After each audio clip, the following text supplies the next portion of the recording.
All right, hi, this is Meaghan with Believe in the Run, and I'm here with Todd with Puma, and we're going to talk about the Deviate 3. Todd, this is a shoe that we've loved for a long time. I know a lot of people love it. Talk to us about what's new and what hasn't changed here. Yeah, I mean, the Deviate is one of the shoes that was part of our original lineup. People loved it, so we didn't change too much. We still have a 10 millimeter drop, so 38, 28. One of the main changes is this upper is actually now an engineered knit. Just a little bit more stretch, a little bit more flexibility, going to fit people's feet a little bit better.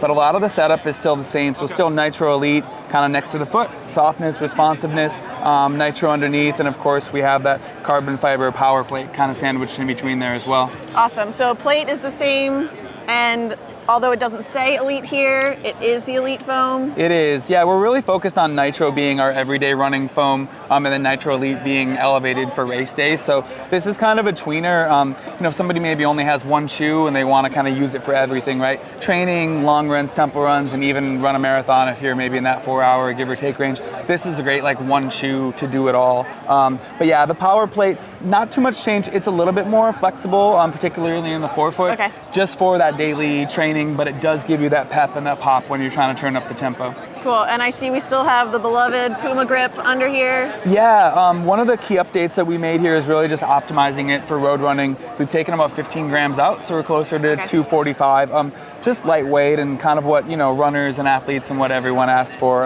But we're at $170 here, launching June 2024. Yeah, great shoe that kind of does it all for people that want a little bit more speed. Yeah, that's perfect. It is. It's that shoe that can do easy runs, fast runs, race day even if you wanted. Exactly. We say the Deviate, feels faster, and that's kind of our goal as the Forever Faster brand. Cool.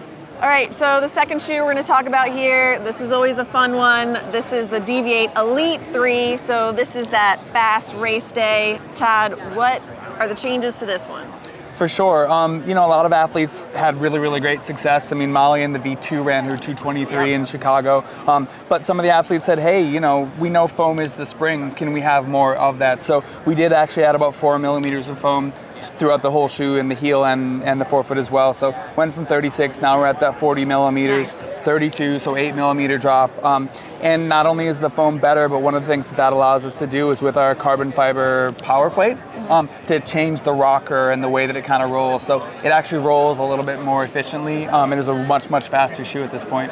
It feels lighter. Is it lighter? It's much lighter, yeah. We took about 15 grams out, even with the added foam. And that was just, honestly, our designers being really smart with the way they use materials, keeping the upper minimal. The new foam is really responsive. The old one, we were about 83% energy return. Now we're in that 93%, which is bonkers. I mean, nothing can be 100% right because there has to be heat loss there, but 93% is amazing. The main way we're doing that is with an aliphatic TPU. So there's been a lot of foams in the past, but we said, hey, if whatever anybody thinks is best to market, how do we beat that? And that's really what we've delivered with our new Nitro Elite foam. So this is not a PIBA foam, which is what we're seeing across the board. It is the next best thing. Okay.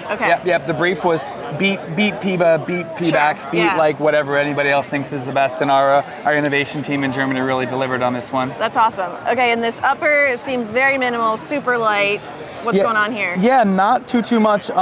Keeping it super light, mono mesh. This one in particular has kind of a 3D print on it for a little bit of graphic and style. Some will have that, some won't. And it was funny. We actually kept the exact same tongue from the V2 because we absolutely loved it. And then there was a kind of a cat tongue material on the heel. It was fine, but we actually wanted to perf that and just take every little bit of complexity and stitching out, so it's a little bit more seamless fit and feel. Super fast, super snappy shoe, and a lot of people have been running in it and liking it. So we know you have this shoe for race day. We also know you have the Fast R2, which just debuted. What's the breakdown? What athletes are choosing this and who's choosing Fast R? Who's going where? No, it's a really good question. So Fast R2 is really for powerful propulsion, and Deviate Elite is really for lightweight propulsion. So we've actually brought in, the plan is, I think, to bring 10 total athletes. We've had 6 of them in the lab so far. I think so far the split is 4 people preferring this and 2 that were faster in the other.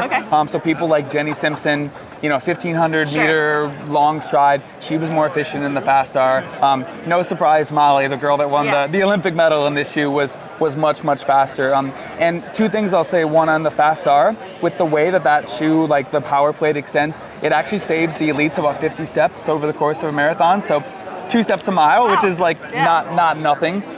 But then some of the running economy gains that we've seen in this over that one are up to 2%, which can be between 90 seconds and 2 minutes in a marathon. So Okay. it's really Substantial. cool. We've had these athletes in on the treadmill with the running economy Yeah. test and be able to say, we have 2 super shoes. This is the one that's better for you. Go use it at the trials. Go use it at the Olympics, and Yeah. we're cheering for them all. That's awesome. All right, cool. So, and this one is price point and coming out. Yeah, so we're at $230 here, Okay. and coming out kind of mid-June, like a lot of shoes, right before the Olympics. Perfect. All right. Thanks, Todd. Thanks, Megan.